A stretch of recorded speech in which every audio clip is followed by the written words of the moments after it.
बिस्मिल्लाहिर्रहमानिर्रहीम। अस्सलाम वालेकुम। आज 17 अक्टूबर है और दिन है जुमे का। 3 मौज़ूआत पर बात करेंगे, लेकिन इसमें जो दूसरे मौजू पे मैं बात करूँगा ज़रा जल्दी कर लूँगा, अभी 1 डेढ़ मिनट बाद। वो मौजू बहुत अहम है। कल 16 अक्टूबर को क्या हुआ और उसके बाद 1 नवंबर को क्या होने जा रहा है, और इन दोनों चीज़ों का एक का पाकिस्तान को कल नुकसान हो चुका। सिर्फ इमरान खान को नुकसान नहीं हुआ, पाकिस्तान और पाकिस्तानियों को नुकसान हो चुका। और जो 1 नवंबर है वो भी अगर यही होता है तो उससे इमरान खान और पाकिस्तान को और पाकिस्तानियों को बहुत ज़्यादा नुकसान होगा। और इसकी तमाम तर जो 1 नवंबर वाली ज़िम्मेदारी है वो तहरीक इंसाफ की लीडरशिप पर आएगी। तो वो मैं दूसरे नंबर पे उस मौजू पे तफसील से बात करता हूँ। पहले तो सुहेल अफरीदी साहब ने इस्लामाबाद हाई कोर्ट से रजू कर लिया है ताकि इमरान खान साहब से मुलाकात की जा सके। और उन्होंने अब देखते हैं उनकी अब मंडे को लगेगी ये पिटीशन, और मंडे को जब ये पिटीशन लगेगी किस जज के सामने लगेगी और क्या ऑर्डर्स आते हैं तो बड़ा इंपॉर्टेंट है। बाकी तोशाखाना 2 तोशाखाना 2 केस की समाअत अब 29 अक्टूबर तक चली गई हुई है। तो इस दौरान कोई ऐसा केस नहीं है जिसमें इमरान खान साहब की अपनी बहनों से मुलाकात हो सके। तो उससे पहले अब मंगल ही आना है, और मंगल वाली मुलाकातें आजकल इमरान खान साहब की अपनी बहनों से होती नहीं हैं। और ये भी एक अदालतों के अंदर तहरीक इंसाफ का बड़ा चैलेंज है कि किस तरह से आप सलमान रकम राजा साहब और दीगर उनकी जो लीगल टीम है वो मंगल वाली मुलाकातें बहाल करवाते हैं, क्योंकि इमरान खान साहब के साथ मुलाकातों के लिए मंगल वाली मुलाकात बहाल होना बहुत ज़रूरी है। क्योंकि तोशाखाना 2 केस में जब सज़ा सुना दी जाएगी आगे 1-2 हेयरिंग्स पे, तो फिर तो वैसे ही फिर कोई और केस तो अभी है नहीं, और जब कोई और केस है नहीं तो फिर इमरान खान साहब से मुलाकातें नहीं हो सकेंगी, क्योंकि GH को हमला केस जो है वो भी नहीं चलाया जा रहा। तो बाकी सुहेल अफरीदी साहब को कल नहीं मिलने दिया गया, और कल ही अलकादरी केस की समाअत भी जो है वो मनसूख कर दी गई, कॉज लिस्ट जो है वो मनसूख कर दी गई। और उसमें जो हुआ है अलकादर वाले में तो पता चला कि जो सलमान रकम राजा साहब ने बताया कि कोई दावत पे कहीं जाना था सरफराज डोगर साहब ने।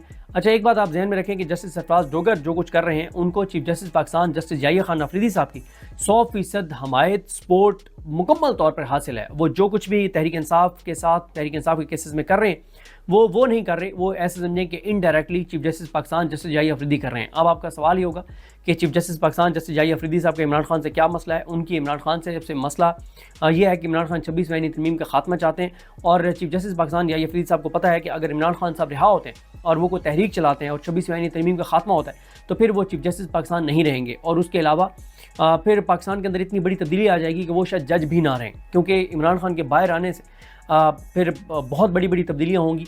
और फिर बड़ा मुश्किल है कि जस्टिस याहिया अफरीदी हों, जस्टिस आमिर फारूक हों, जस्टिस सरफराज डोगर हों, वो तमाम किरदार जो पिछले 3 साल में जिस तरह से उन्होंने फ़ैसले दिए, तो वो उनका बड़ा मुश्किल है जज की कुर्सी पे भी रहना। तो इस वक्त याहिया अफरीदी साहब का मसला ये है कि इमरान खान साहब के साथ उनकी सबसे ज़्यादा जिन चंद लोगों का मसला है उनमें से एक याहिया अफरीदी साहब है।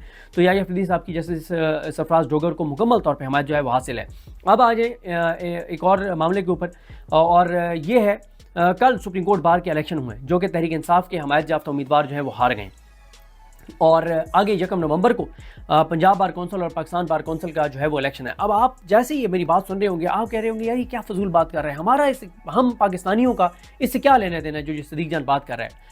इस मामले से पूरे पाकिस्तान के लोगों के मफादात जुड़े हुए हैं, इंसानी हकूक़ के मामलात जुड़े हुए हैं। मैं आपको सामने ये चीज़ें रखता हूँ, ये शायद आप पहली बार सुन रहे होंगे, क्योंकि इससे पहले इस मौजू पे सबसे ज़्यादा जो बात करते हैं वो हसनात मलिक साहब बात करते हैं, उनके अलावा इस चीज़ के ऊपर कोई बात नहीं करता। देखिए, कल जो सुप्रीम कोर्ट बार के इलेक्शन थे ये इसलिए इंपॉर्टेंट थे कि सुप्रीम कोर्ट बार का जो सदर होता है उसका अदालती जो मुख्तलिफ पॉलिसीज़ हैं उसमें बड़ा अहम किरदार होता है। उसको चीफ जस्टिस पाकिस्तान कोई भी हो वो उनको ऑन बोर्ड रखता है सुप्रीम कोर्ट बार को। सुप्रीम कोर्ट बार का इलेक्शन हारने की वजूहात क्या हैं? सुप्रीम कोर्ट बार में हामिद खान ग्रुप हार गया, तहरीक इंसाफ उनको सपोर्ट कर रही थी तौफीक आसिफ भट्ट साहब को, लेकिन वो हार गए हैं। अच्छा, इसमें कुछ चीज़ें हैं जिनमें तहरीक इंसाफ का कोई किरदार नहीं है। वो क्या है? एक तो ये है कि ये जमाल खान मंदोखेल साहब ने एक कमेटी थी जिसमें जमाल खान मंदोखेल साहब थे, एहसन भून साहब थे और शायद कल्ब हसन थे। इस कमेटी ने हाई कोर्ट के वकला को सुप्रीम कोर्ट का वकील बनाना था। उसके लिए पूरा एक प्रोसीजर होता है और बड़ा मुश्किल होता है। इस वक्त पाकिस्तान में लाखों वकील हैं, लेकिन सुप्रीम कोर्ट के वकील टोटल जो हैं वो 3800-3900 थे।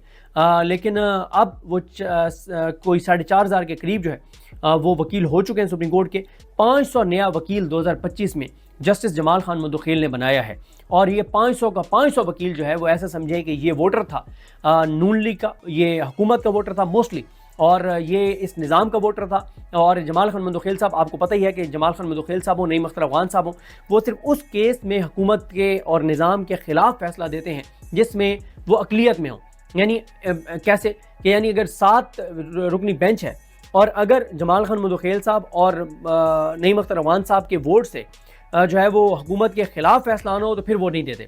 جب ان کو یہ نظر آ جائے کہ حکومت کے پاس 4 ووٹ پورے ہیں تو اب اگر ہم دیں گے تو ہمارا 5واں ووٹ ہوگا. تو اگر ہم اقلیت میں چلے جائیں گے, ہم اختلاف کر لیں گے تو ہم اقلیت میں ہوں گے, حکومت کو اور اس نظام کو کوئی خطرہ نہیں ہے. تو پھر وہ کیا کرتے ہیں کہ پھر وہ ووٹ جو ہے وہ حکومت کے خلاف دے دیتے ہیں, اور یہ ان کے بارے میں وکلا کے اندر بڑی سٹرونگ پرسیپشن ہے, جس پرسیپشن کو انہوں نے خود جو ہے وہ ختم کرنا ہوگا. اب یہ جو گروپ ہے حامد خان صاحب کا, ان کے کچھ وکلا کا یہ خیال ہے کہ یہ جمال خان مندوخیل صاحب نے یہ جو گروپ ہے, پروفیشنل گروپ ہے, انڈیپینڈنٹ گروپ ہے, یہ جو اعظم نذیر تارڑ اور یہ احسن بھون, ان کے ساتھ مل کے جو ہے وہ اوبلائج کیا ان وکیلوں کو, جن وکیلوں نے آ کے اب ووٹ جو ہے وہ حامد خان گروپ کے خلاف ڈالا ہے. لیکن اسد ملک صاحب ٹھیک کہہ رہے تھے کہ اس پہ حامد خان صاحب وغیرہ کو پہلے آواز اٹھانی چاہیے تھی. یہ وجوہات میں نے آپ کو بتا دی. ایک اور وجہ یہ بھی ہو سکتی ہے کہ کیونکہ جو یہ احسن بھون اور اعظم نذیر تارڑ صاحب ہیں, یہ جو وکیلوں کی سوسائٹی ایک بن رہی ہے اور اس کا جو DHA سے معاہدہ ہوا ہے وہ 50 لاکھ کا پلاٹ تھا اور اب وہ 3.5 کروڑ کا ہو گیا ہے. تو اس سے ایک پیغام یہ بھی ملتا ہے کہ ہماری جو ایلیٹ ہے وہ اتنی یعنی شرم اور حیا سے آ رہی ہے کہ ان کو اپنے مفادات عزیز ہیں, اپنے انہیں چند کروڑ عزیز ہیں, یعنی اپنے انہیں 2.5-3 کروڑ عزیز ہیں. ان کو ملک کا مفاد, پاکستان کا مفاد, ملک کی آنے والی نسلوں کا مفاد عزیز نہیں ہے.